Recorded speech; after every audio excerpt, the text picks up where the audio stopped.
eu quero que você fique com a tua Bíblia aberta em Atos 6 e 7, tá bem, irmãos? Veja, 5, 6 e 7, tá? 5, 6 e 7, tá? Mas prioritariamente, tá bem, o 6 e o 7, vai para o 6, tá? Mas nós vamos aqui elaborar a mensagem de hoje. Se você quiser, inclusive, já anotar o tema da mensagem de hoje, é serviço, testemunho e fidelidade até o fim. Tá bem? Serviço, testemunho e fidelidade até o fim. Tá bem? Capítulo 6, versículo 1 até o 4. Vamos lá. Capítulo 6, versículo de 1 até o 4. Fica com a tua Bíblia aberta, por favor, tá? E traz bloquinho e anota. Se você abrir o seu bloco, né, no celular, se for para anotar, eu não tenho problema. Eu só tenho problema se você entrar no Instagram, tá bem? Olha o que diz o 6, irmãos, do 1 a 4, tá? Ele vai dizer: naqueles dias, crescendo o número de discípulos dos judeus de fala grega, entre eles queixaram-se dos judeus de fala hebraica, porque suas viúvas estavam sendo esquecidas na distribuição diária de alimentos. Por isso os 12 reuniram todos os discípulos e disseram: não é certo negligenciarmos o ministério da palavra de Deus, guardem isso, tá? A fim de servir às mesas.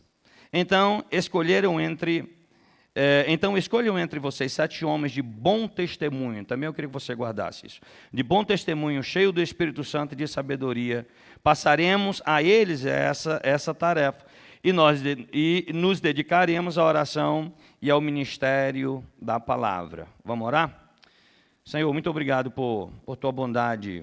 O pedido que fazemos é que o Senhor, Deus, nos mova em direção, Pai, sempre aquilo que o Senhor quer, não aquilo que eu quero conduzir a igreja, mas aquilo que a Tua palavra, ó Deus, ela promove ao nosso coração, ela quer nos direcionar. Ó Deus amado, aduba também a terra, ó Deus, as nossas emoções do nosso coração, para que o Senhor, ó Deus, encontre, ó Pai amado, terra fértil, um coração fértil, para que a semente do Espírito Santo seja plantada, em nome de Jesus. Amém e amém. Irmãos, nossa série A Caminho da Esperança. Essa é a terceira mensagem, A Caminho da Esperança. A primeira mensagem, A Caminho da Esperança, nós falamos sobre a ressurreição de Jesus, depois da quaresma ali, então a gente veio para a ressurreição de Jesus, sofrimento, morte e ressurreição. Na ressurreição, não é, vem esse tempo do Pentecoste, né? Depois da quaresma vem o Pentecoste. O Pentecoste nós falamos na primeira mensagem que é a festa da colheita. Não sei se vocês recordam isso, haviam 3 festas importantes, tá bem? E aí uma delas, né, importantes e principais do povo judeu, e uma delas era a festa da colheita. Na festa da colheita vem o Pentecoste, que acontece, né, no 50º dia, depois da Páscoa, tá? Então, no primeiro capítulo, nós observamos Lucas falando a Teófilo a ideia do discipulado e, na verdade, quem era Jesus, né? Então, era a ideia do discipulado ali bíblico e dizendo quem era Jesus. Jesus, ele tinha sofrido, ele tinha ido à cruz, tinha morrido, mas ele tinha ressuscitado. E o que acontecera depois da ressurreição?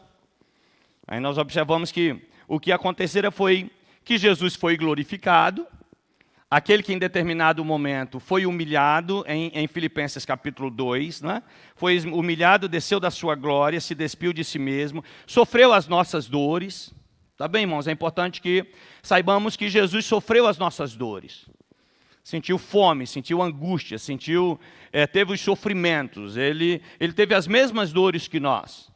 Inclusive a ideia de levar, né, o diabo o levou para o deserto, então era aquela ideia de suportar a tentação, de suportar as dores. E mostrar para mim e para você que é possível suportar o sofrimento, né, sendo fiel em Cristo Jesus. Tá?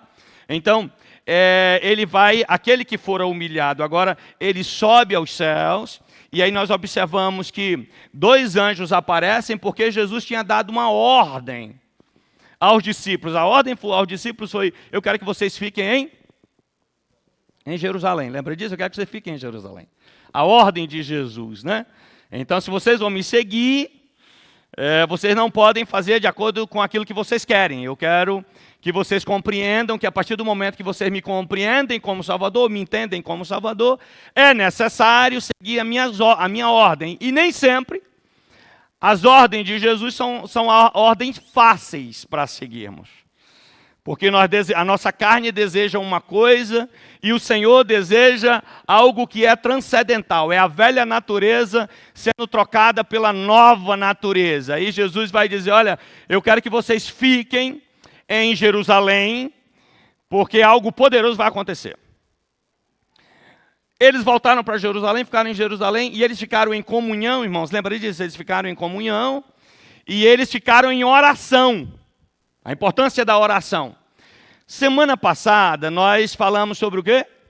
Semana passada, capítulo 2, em Atos capítulo 2. Nós precisamos dar uma recapitulada para que a gente possa, tá bem, irmãos, refrescar a memória. Inclusive, eu sei que durante a semana, vocês passam a semana inteira ruminando a mensagem, tá bem? Não é porque vocês não lembram da mensagem, tá bem, irmãos? Então, aqui a ideia de ruminar, de trazer, é muito mais para provocar um panorama e a gente chegar onde nós queremos, a introdução. Porque durante a semana nós estamos vivendo esse movimento, sim ou não?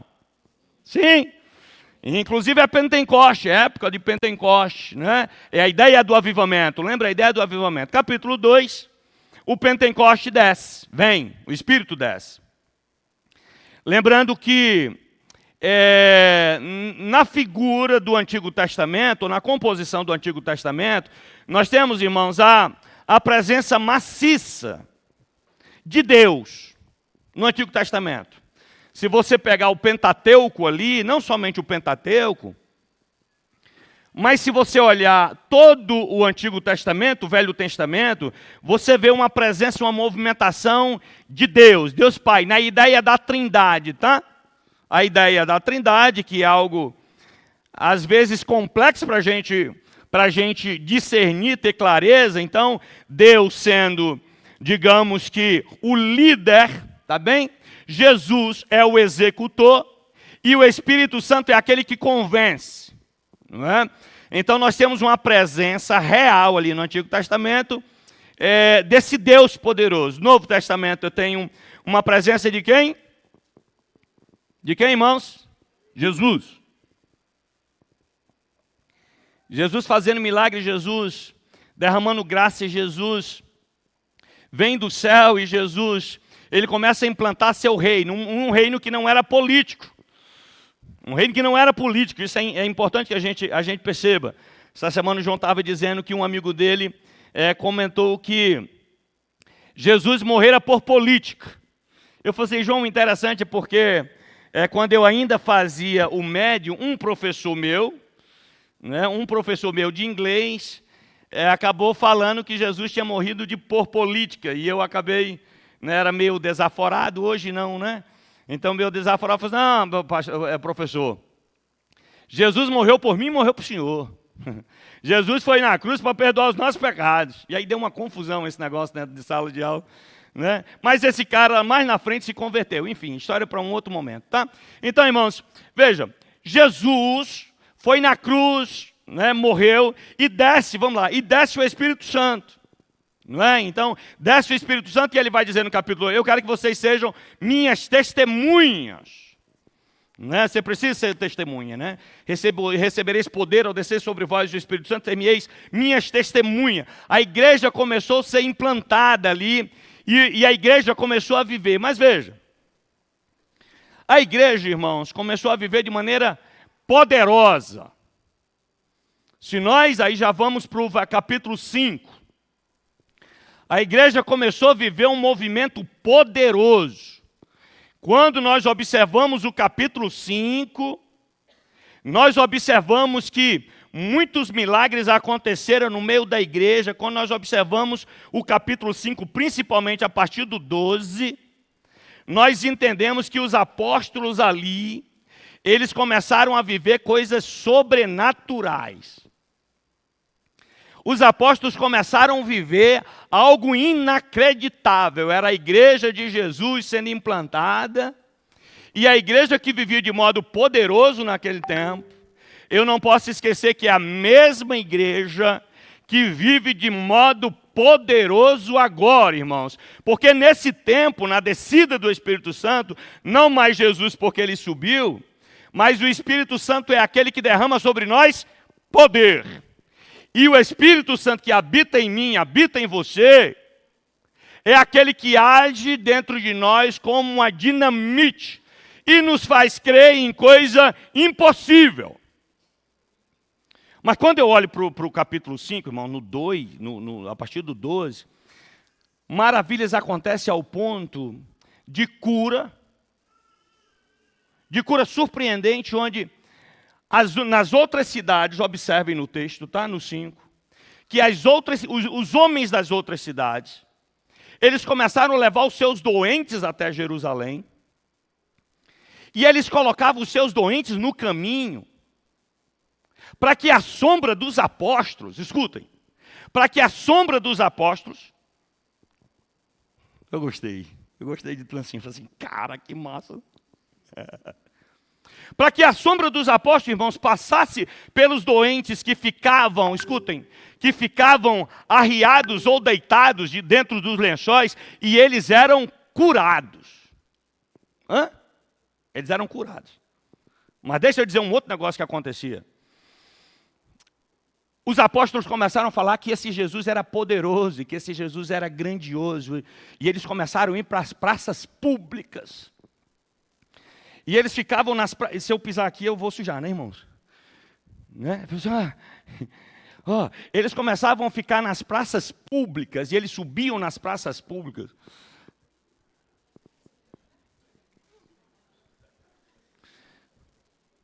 Vocês querem sentar atrás, cara?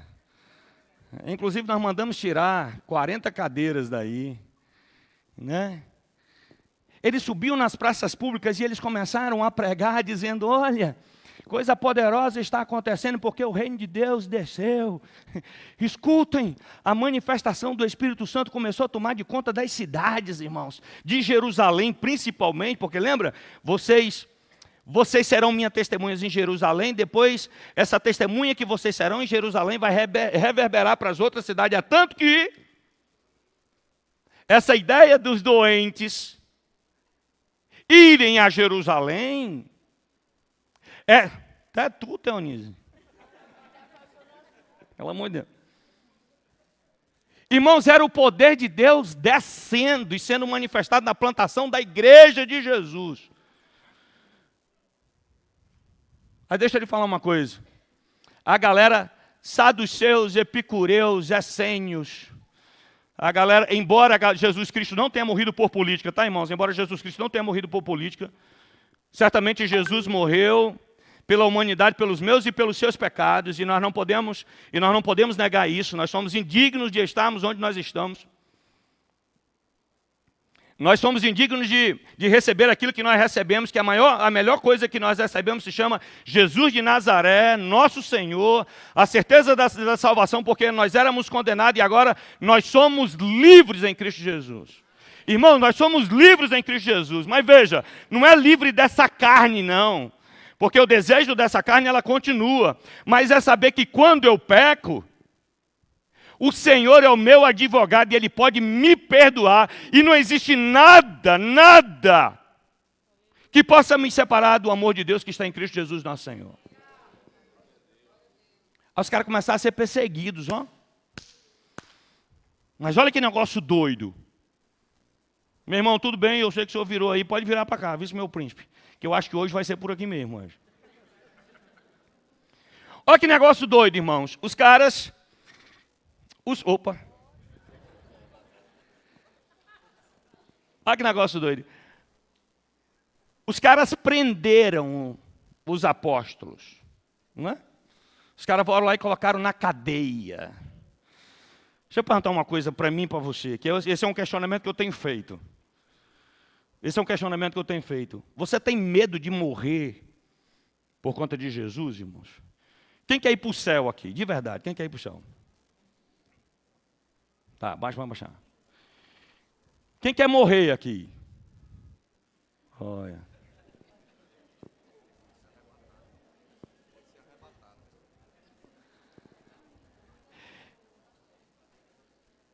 Como faremos para ir para o céu?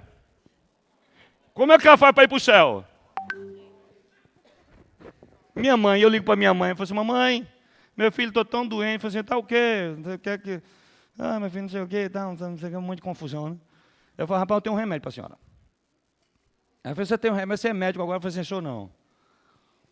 Aí, Lúcio, o que é? Eu falei assim, mamãe, a medicação sara na hora, deixa a senhora nova, impecável. Diga aí, meu filho, o que é? Aí eu falei, mamãe, morra.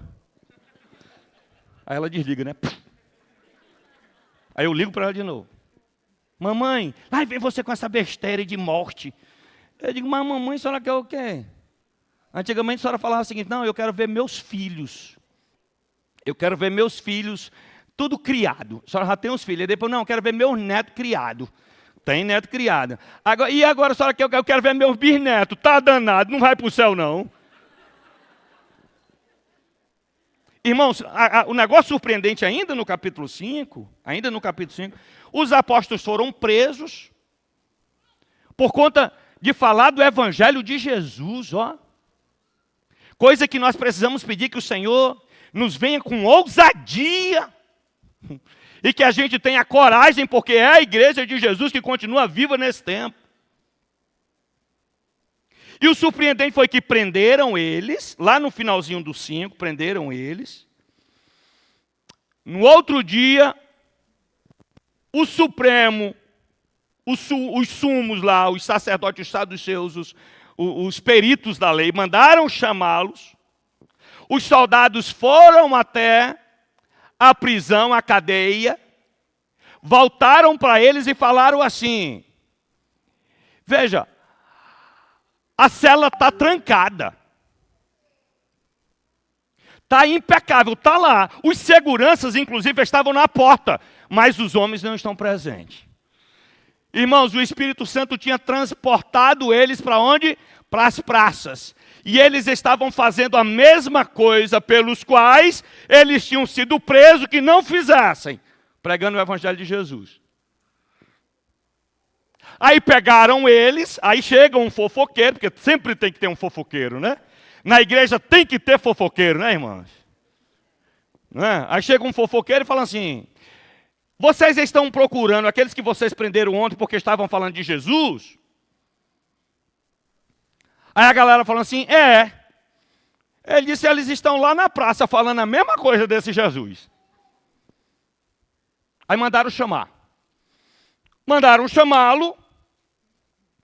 E mandaram chamar e a galera falou assim, não açoite, porque aí a multidão, o povo, está meio que impactado com aquilo que essa galera está falando, que é sobre Jesus. A centralidade da vida é Jesus. A centralidade da vida que eles pregavam não era riqueza. Irmão, não era nada, não era celular, smartphone, não era iPhone, não era nada, era Jesus, puro e simples. Jesus, aquele que era, aquele que é, aquele que vai ser sempre. Aí Gamaliel vai dizer o seguinte, um homem chamado Gamaliel fala assim, rapaz, vamos fazer o seguinte, veja, hoje vai demorar, como são 3 capítulos, né? Semana passada foi 1 com 45, então imagine hoje com 3 capítulos. Nem vai para hoje, vai ser vigília, Flavinha. Mandaram chamar e Gamaliel, ele dá uma ordem, irmãos. Gamaliel, que era um daqueles que estavam lá, falou assim, rapaz, vamos fazer o seguinte, tantos já levantaram, tantos já se levantaram e levantaram em doutrinas, em religiões diferentes. Deixem esses homens falarem. Se aquilo que eles estão falando, se for de Deus, permanece. Se não for de Deus, vai cair. Deram uma surra neles. Liberaram.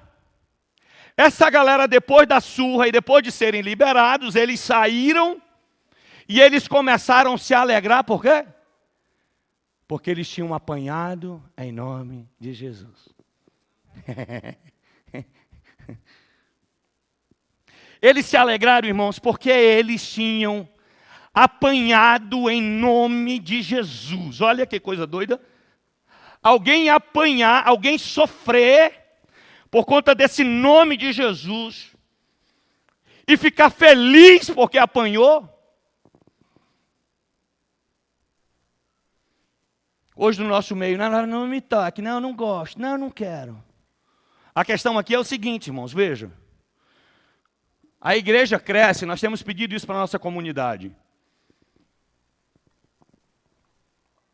Senhor, que a nossa igreja cresça, né? Senhor, que essa igreja seja cheia de pessoas a serem restauradas, que essa igreja, ó Deus amado, ela venha, pelo amor da tua misericórdia, no teu poder, no poder do Espírito Santo, ela venha estar movimentando a vida dos homens, das mulheres, na busca pela santidade, na busca da tua presença. Senhor, enche esse lugar, Senhor, enche esse lugar. Mas veja, irmãos, crescimento de igreja é sofrimento. A busca pela santidade é sofrimento. Quando nós pedimos que Deus venha nos encher, estejamos dispostos a dar nossa própria vida em favor daquilo que Deus quer para nós, ou em nós. Aí começou um negócio que não tem aqui, não tem na Cidade Viva. E outra, você não pode cochilar hoje, não cochile hoje. Não cochile que eu fico todo arrepiado quando você cochila. Aí começou a acontecer um negócio na igreja que nós não temos hoje. Reclamações. A igreja não tem reclamação. Não é? Pai, não gosto daquela igreja porque o pastor sobe e desce, porque o pastor fala alto, porque o pastor, né? Pai, não gosto daquela igreja porque é preta, a parede é escura. Não gosto daquela igreja. Não... É por isso que Deus nos dá a oportunidade de ter presbiteriana, congregacional, Assembleia de Deus, universal, vá para onde você quiser. Eu disse pela manhã, irmãos, que eu não faço questão de você estar na Cidade Viva só por estar. Tá bem? Nós precisamos estar onde o Senhor nos colocar e que a gente venha frutificar onde o Senhor nos colocar, em todo e qualquer lugar, que seja aqui. O Senhor não lhe está ali chamando para vir para o banco, escutem. Igreja, irmãos, igreja que está em desenvolvimento, ela precisa ser organizada, tática, organizacional e operacional. A igreja, ela não pode ser também de qualquer jeito. Precisa combinar o negócio, porque senão desanda. Os caras chegaram fazendo uma reclamação. Qual foi a reclamação? Está aqui, no texto que a gente leu. No texto que a gente leu. Naqueles dias, crescendo o número de discípulos judeus de fala grega, crescendo a igreja, tá bem? Porque a igreja, meu amigo, olha, a igreja crescia como uma outra coisa, assim. A galera era audaciosa, e as pessoas estavam com sede desse Jesus. Crescendo o número de discípulos judeus de fala grega, entre eles queixaram-se dos judeus de fala hebraica, porque as viúvas estavam sendo esquecidas na distribuição diária do alimento. Por isso os 12 se reuniram, todos os discípulos disseram: não é certo negligenciarmos o ministério da palavra. Eu falei, não é certo nós negligenciarmos o ministério da palavra. É importante que a gente permaneça em Jesus. Lembra em Atos capítulo 2, versículo 45, quando ele vai dizer que a igreja vivia no partir do pão, nas orações e na doutrina dos apóstolos? Não era? Então, irmãos, tudo bem, nós temos uma dificuldade. Se nós temos a dificuldade na igreja, o que é que nós precisamos fazer? Nós precisamos planejar. Não é? Então, tático, organizacional, operacional. Precisa aquele que é o líder, precisa de uma outra composição, de uma equipe que possa organizar, e precisa de uma outra composição para operacionalizar. Aí eles tiveram uma ideia, falaram assim, vamos fazer o seguinte, nós precisamos ler Bíblia para ensinar Bíblia. E ensinar o povo a fazer o quê? Fazer o quê? No texto. Ler Bíblia e fazer o quê? Orar, irmãos. Orar. Ei, precisamos orar. Igreja que não ora, crente que não ora, está fracassado. Tu se liga. Mais igual. Falando em línguas aqui com um capitão. Eu falei assim, vamos montar uma equipe. Aí eles resolveram aqui escolher 7 homens. Para quê, irmãos? Para cuidar das mulheres, também das viúvas que estavam tendo necessidade ali. Para a gente cuidar das viúvas que estavam tendo necessidade, porque os pastores, os apóstolos, eles precisavam estar aqui na posição de conhecimento da palavra e de busca de Deus, para poder ensinar para a igreja fazer, executar. Aí fala, então vamos juntar uns irmãos, para que a gente possa dar a ele, aí vem a ideia da diaconia, mais na frente vem o processo diaconal, mas veja o processo diaconal. Aqui não era somente, tem um negócio importante, aqui não era somente um problema de necessidade de cesta básica, tá bem? Aqui não era, tinha uma confusão, irmãos, não somente de necessidade de cesta básica, mas tinha uma confusão em relação à compaixão, à harmonia. Tinha uma confusão em relação à empatia. Tinha uma confusão aqui em relação disso, me diz, porque eram as viúvas, era a igreja, melhor dizendo, era a igreja, formada com pessoas de cultura diferente, comportamento diferente, formado com pessoas que falavam outras línguas e precisavam se entender. Escutem. Lembra quando em Atos 2, ele vai dizer que, e ser-me-eis minha testemunha aqui em Jerusalém e até os confins da terra, o evangelho é para todo mundo, inclusive aqueles que nós não gostamos. Inclusive aquele que nós temos resistência.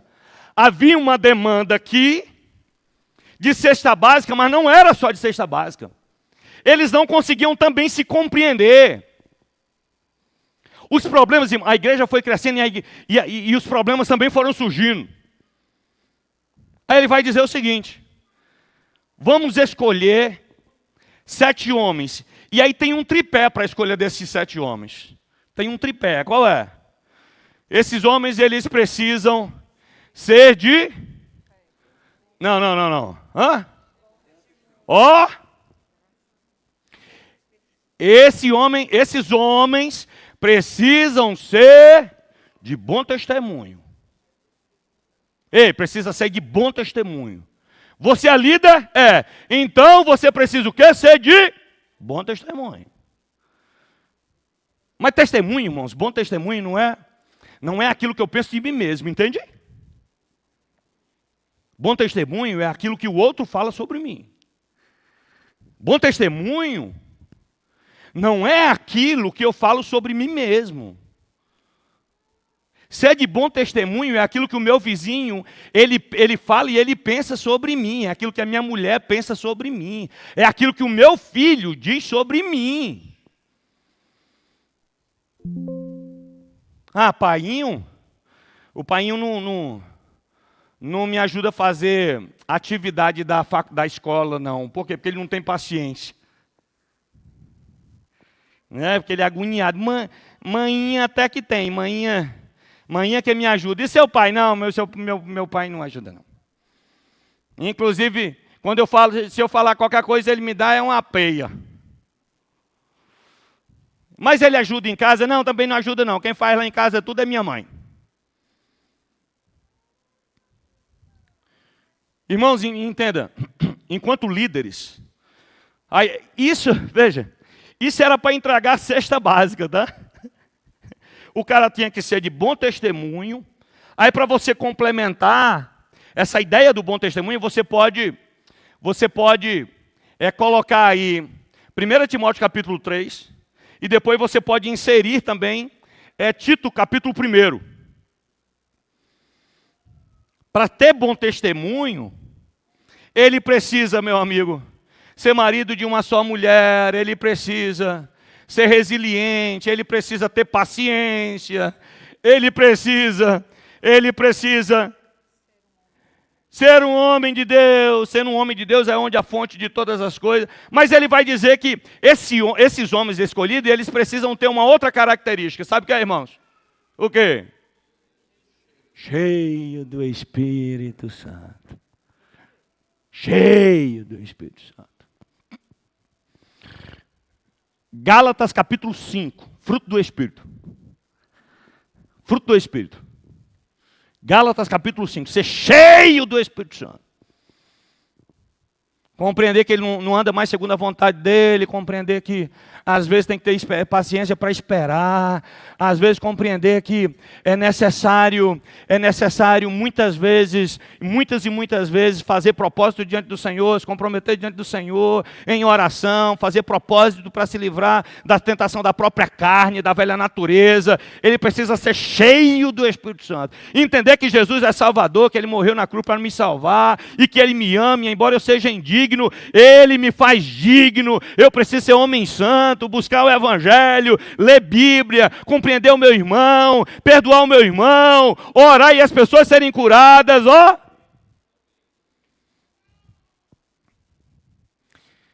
Na conferência nós falamos sobre a continuidade dos dons, irmãos. A continuidade dos dons. As pessoas serem curadas, não durma não. Irmãos, e pior que eu fui para quiropraxia ontem, ó. Liguei para um amigo meu e falei assim, rapaz, eu estou todo entrevado, né? Em João Pessoa, que nós fomos para a conferência, né, Rafa? Aí digo, eu preciso, meu amigo, ele disse, não, eu vou ver se arruma aqui na agenda. Rapaz, ele estralou, eu estou solto, não acredita?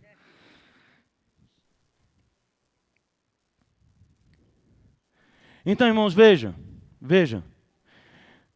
Ele disse que eu preciso ser cheio do Espírito Santo. E ontem, na contemporaneidade dos dons, nós ouvimos lá que, quando nós oramos, a igreja ora, pessoas são curadas.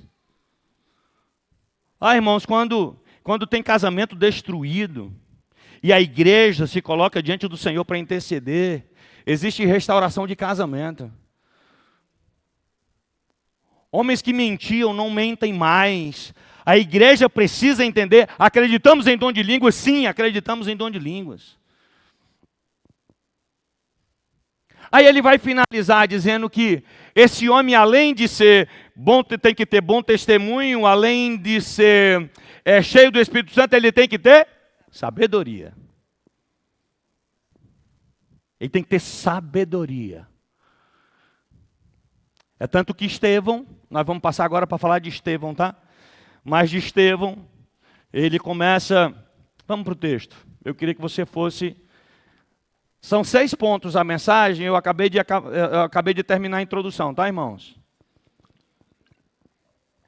Amém, não? Olha. Vai para o segundo ponto. O Espírito forma servos que também são testemunhas, veja. Não era só os líderes ali, tá bem? Tá bem? Aqui não é só os líderes. Aqui somos todos nós, a igreja. A igreja aprendendo a conviver entre eles, a serem santos, a terem bom testemunho, serem cheios do Espírito Santo, assim como também aprendendo a ser cheios de sabedoria. Aí o versículo 8, ele vai dizer: Estevão, um homem cheio da graça e do poder de Deus, realizava grandes maravilhas e sinais entre o povo. Irmãos, Estevão era um homem comum, escolhido ali entre os 7, mas um homem que precisa servir de exemplo para nós, porque homem, diz aqui, homem cheio de graça, de favor imerecido, de compaixão, de misericórdia. Irmãos, o que eu tenho pedido ao Senhor é que Ele me dê graça, que Ele nos dê sabedoria. Ontem nós chegamos quase 11 horas de João Pessoa, e todas as vezes que nós viajamos, a gente fica se avaliando, orando ao Senhor, pedindo que o Senhor nos derrame graça, porque eu tinha falado para o pastor Zé semana passada, eu falei assim, meu irmão, depois que eu fui para Campina Grande, as minhas responsabilidades e o peso sobre mim quadruplicou.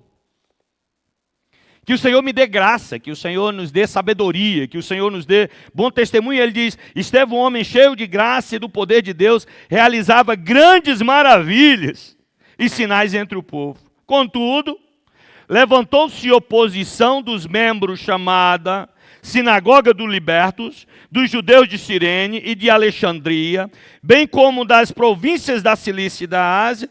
Esses homens começaram a discutir com Estevão, mas não podiam resistir à sabedoria e ao espírito com que ele falava.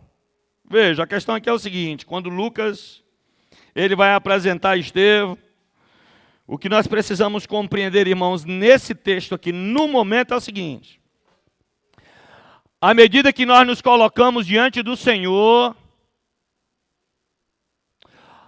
à medida que nós não precisamos ser escolhidos para assumir um ministério, à medida que nós entendemos Jesus como nosso único e suficiente Salvador, e buscamos a santidade, buscamos viver de acordo com a vontade de Deus.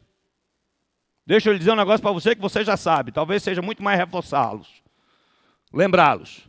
O nó arrocha.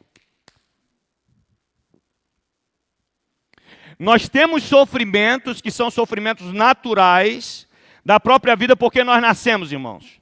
Nós nascemos em pecado, tá? Então é um sofrimento natural. Todo homem sofre, toda mulher sofre, todo ser humano sofre, tá bem? Eu tenho um outro sofrimento, que é um sofrimento a partir do momento que eu escolho Jesus como meu único e suficiente Salvador. Porque Pedro vai dizer que nós somos nação santa, povo adquirido, nós somos separados para boa obra. Nós andamos na contramão do mundo. Quem, pastor? Eu, você, nossos filhos, nossa casa, nossa igreja deve dar bom testemunho. Nós somos escolhidos pelo Altíssimo.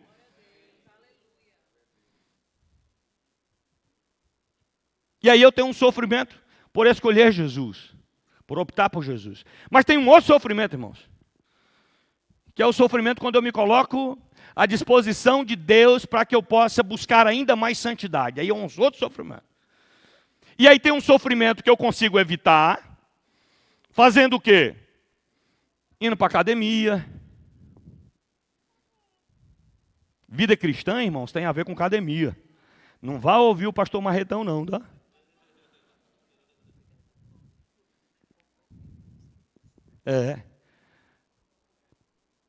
Academia, nós evitamos. Boa alimentação. Sono na hora certa. Desconexão com o celular. Ler bons livros. Ouvir coisas boas. Nós evitamos parte dos sofrimentos. Mas tem um sofrimento que nós não conseguimos evitar, irmãos, que é o sofrimento por conta do Evangelho de Jesus. Paulo vai dizer, eu trago no meu corpo as marcas de Jesus Cristo. Não tem jeito. E por esse Jesus, eu estou disposto a morrer. A pagar o preço. Aqui é o seguinte, aqui, a galera começou a se incomodar com a vida de Estevão. E quando eles começaram a discutir com Estevão, irmãos, no versículo 10 vai dizer, ó, na parte B do versículo 9, esses homens começaram a discutir com Estevão, mas não podiam resistir o quê? E o que mais? E a sabedoria com que ele falava. Sabe aquela discussão? Aquele confronto, eu estou te atrapalhando, né, meu amor? Me perdoe, tá?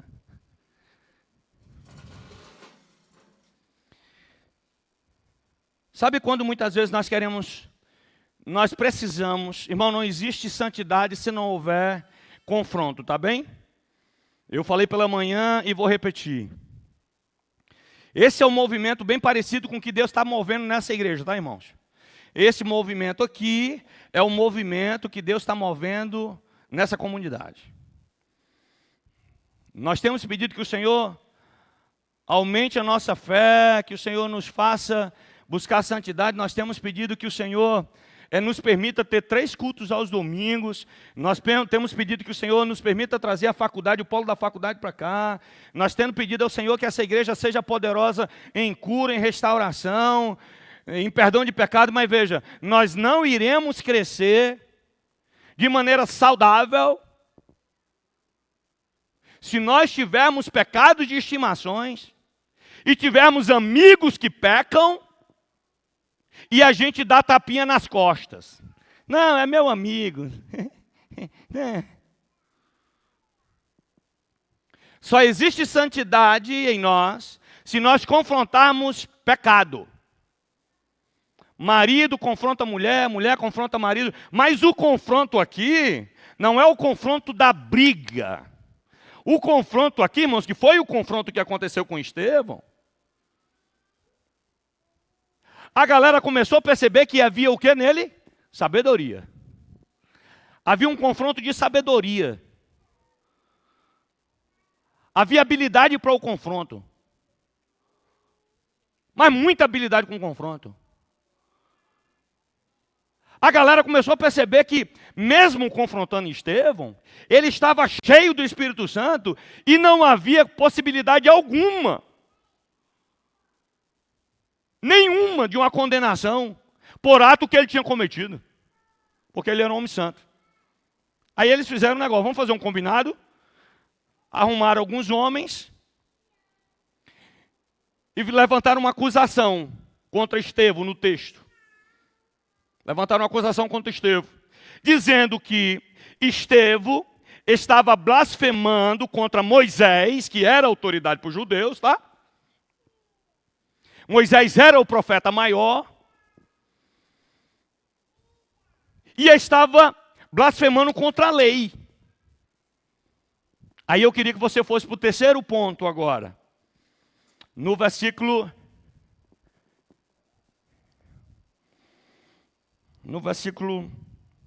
51.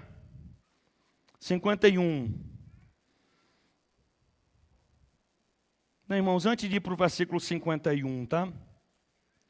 Antes de ir para o versículo 51, que é a ideia do confronto, registra aí o terceiro ponto.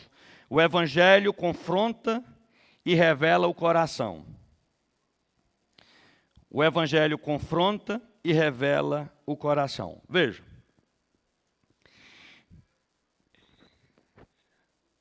Estevão é chamado, tá bem, irmãos? No restante do texto, Estevão é chamado. E Estevão se levanta para fazer um discurso. Aqueles que fizeram acusação contra Estevão, se nós estamos em santidade, se nós estamos bem, embora venha acusação, eu estou em paz. Tá bem? Embora, enquanto servos em Jesus Cristo, nós temos que ter a sabedoria de fazer, de permitir ser escutado. Rubem Alves diz que hoje todo mundo busca curso de oratória, mas dificilmente nós buscamos curso de escutatória. Rubem Alves era um pastor, era um filósofo e morreu apostatando da fé. Olha que tristeza, não é? E ele vai dizer que todo mundo procura curso de oratória, mas dificilmente nós procuramos curso de escutatória. Que a escutatória, na verdade, é a ideia da autoavaliação. Senhor, de fato, esse sou eu. Senhor, me ajuda, tem misericórdia de mim. Aí Estevão se levanta, já que ele foi injustamente, tá bem, irmãos? Injustamente apontado, caluniado. O Supremo manda chamar ele e ele começa a contar uma história. Irmãos, deixa eu lhe dizer uma coisa. Deixa eu contar a história de um povo, se você olhar o texto. Deixa eu contar a história de um povo que começou com um homem de fé, chamado Abraão. Esse homem saiu da sua parentela. Esse homem, ele foi para um lugar onde, na verdade, ele não conhecia, para uma cidade que ele não conhecia, e ele não tinha parente nenhum lá. Escutem. Quando nós somos chamados, irmãos, para fazer a vontade de Deus, nós não temos lugar para morar. Eita, Teonice.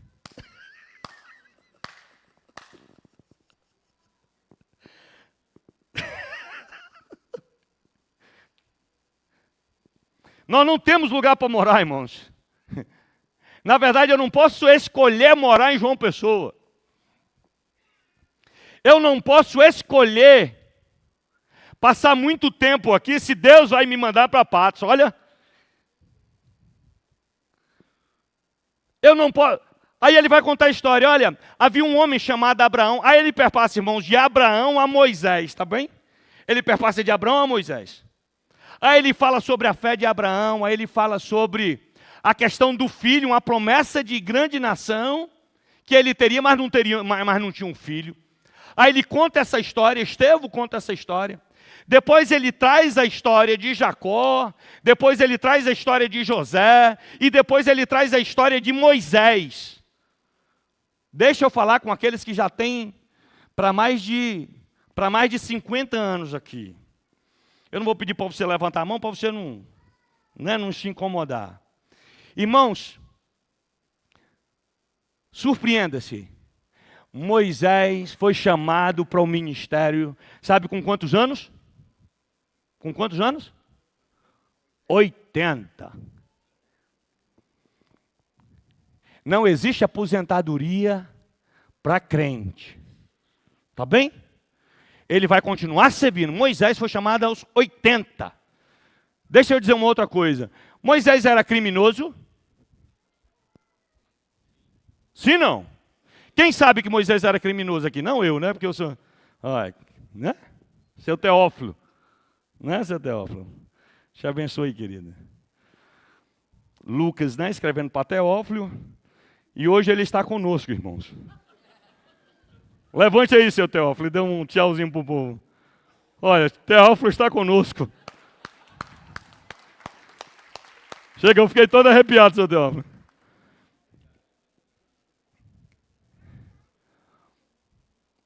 Veja, irmãos.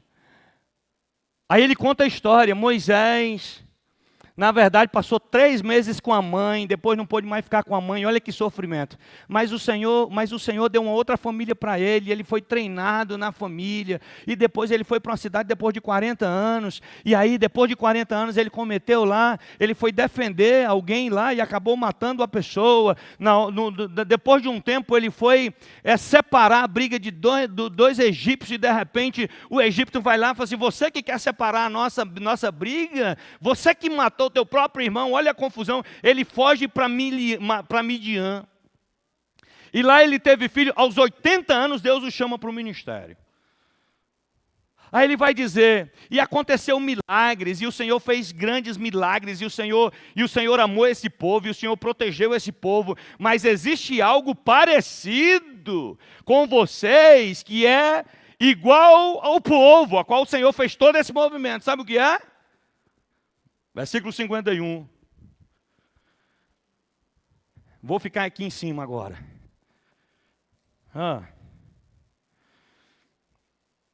Povo rebelde. Depois que ele conta toda essa história, ele vai dizer: o povo rebelde, obstinado de coração e de ouvidos, vocês são iguais aos seus antepassados. Sempre resistiram ao Espírito Santo. Qual dos profetas os seus antepassados não perseguiram?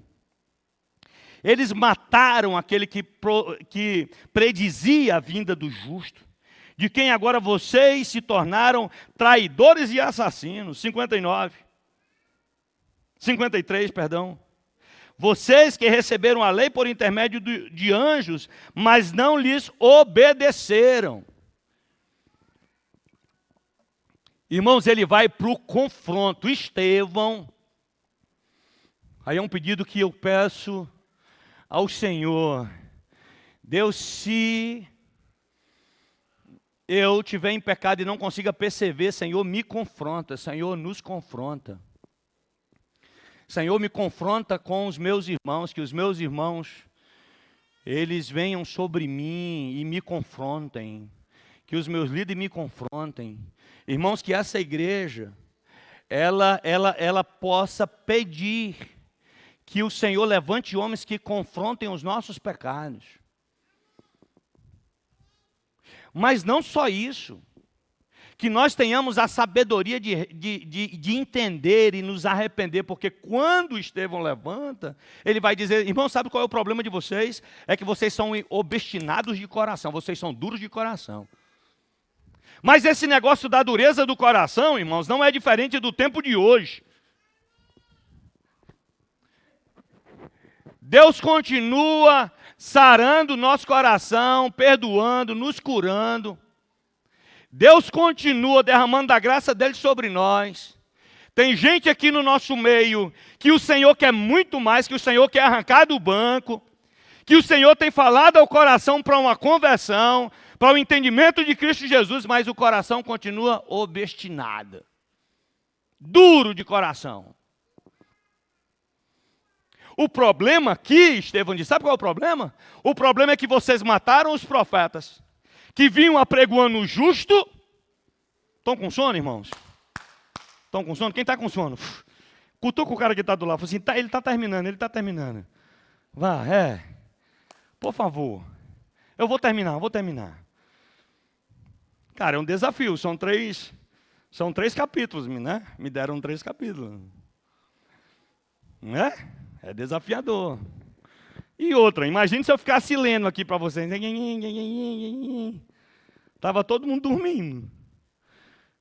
Ainda bem, tudo bem. Talvez você fale, rapaz, esse bicho sobe cadeira, o bicho desce, é uma agonia da bexiga, eu nem vou mandar para aquela. Mas eu estou tentando atrair a sua atenção para a palavra, porque senão. E outra, não venha me dizer que eu tenho TDAH, porque eu não tenho, irmãos, laudo. Irmãos, eu não tenho laudo. E se eu não tenho laudo, não tenho. Tá bem? Aí ele vai dizer, irmãos, vocês são obstinados de coração. Vocês são rebeldes. Tá bem? O problema é a resistência do coração.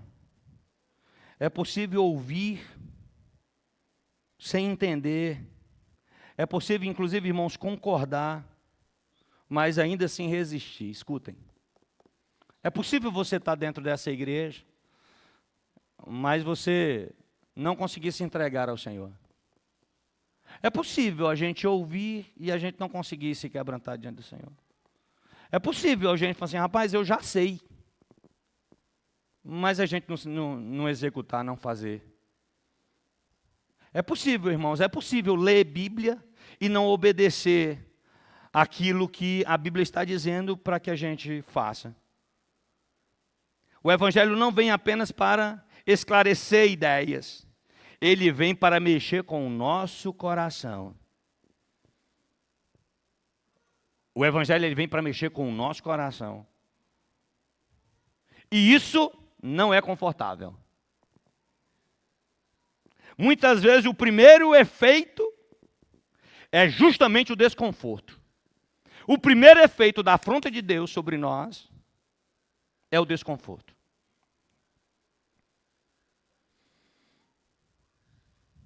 Irmãos,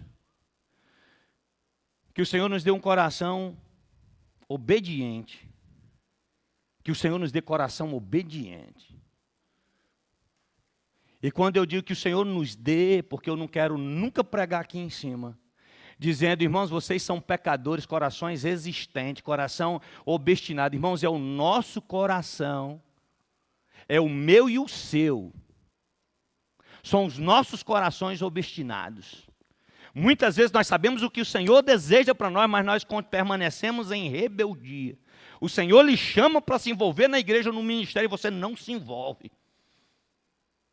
Quanto tempo você vem na igreja, tem o entendimento de que Jesus é o Salvador, e você não se entrega. Vamos finalizar?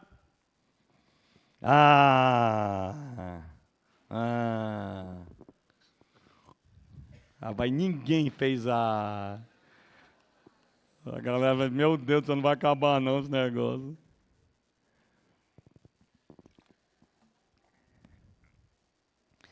A fidelidade até o fim, tá, irmãos? Sustentada por Cristo. O versículo 54 até o versículo 60.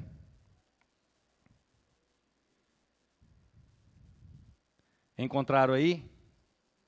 Encontraram? Onde? Onde? No 7, né?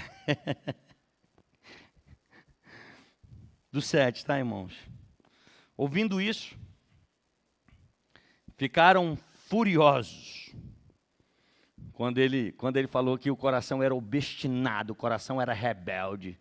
E vocês mataram os profetas que apregoavam o justo. E quando o justo veio, vocês mataram também.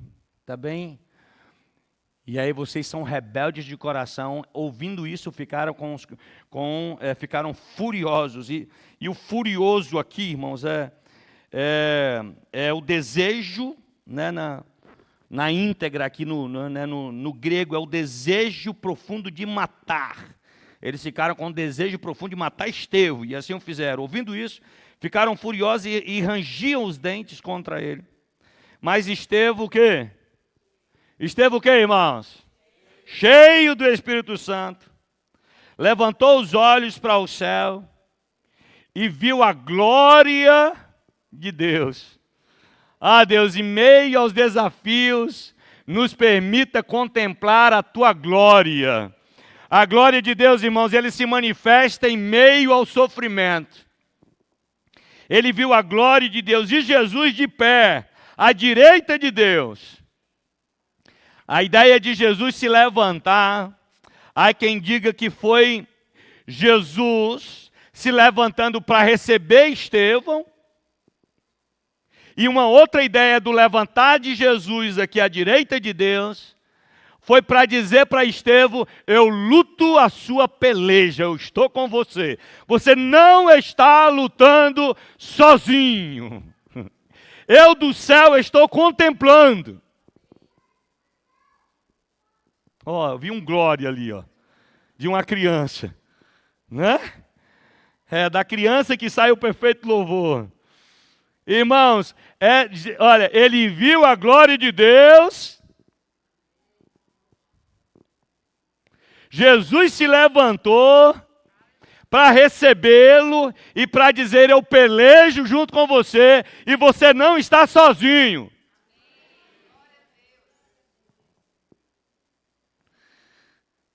E disse: veja o céu aberto e o Filho do Homem de pé, diz Estevão, à direita de Deus. Mas eles taparam os ouvidos, gritando bem alto. Lançaram-se todos juntos contra ele. Arrastaram-no para fora da cidade, até porque eles não poderiam matá-lo ali, porque a cidade era santa. Inclusive Jesus morreu fora da cidade. Lembra disso, irmãos? Lembra disso? E eles taparam os ouvidos, gritando bem alto, lançaram todos junto contra ele, arrastaram-no para fora da cidade e começaram a apedrejá-lo. As testemunhas deixaram seus mantos aos pés de um jovem chamado Saulo, que em Atos 9, capítulo 10, Deus vai chamar Ananias e vai dizer: vá até ele, vai a rua chamada direita, e lá você vai encontrar um homem chamado Saulo. E Ananias fica agoniado: mas Senhor, tu não sabes quem é Saulo? Inclusive esteve na morte de Estevão. Ele vai dizer: vá, porque ele é para mim um vaso escolhido. E finaliza: enquanto apedrejavam Estevão, este orava: Senhor Jesus, recebe o meu espírito. Então caiu de joelhos, eu quero chamar a banda. Então caiu de joelhos e bradou: Senhor, não os considere culpados deste pecado. Dizendo isso, adormeceu.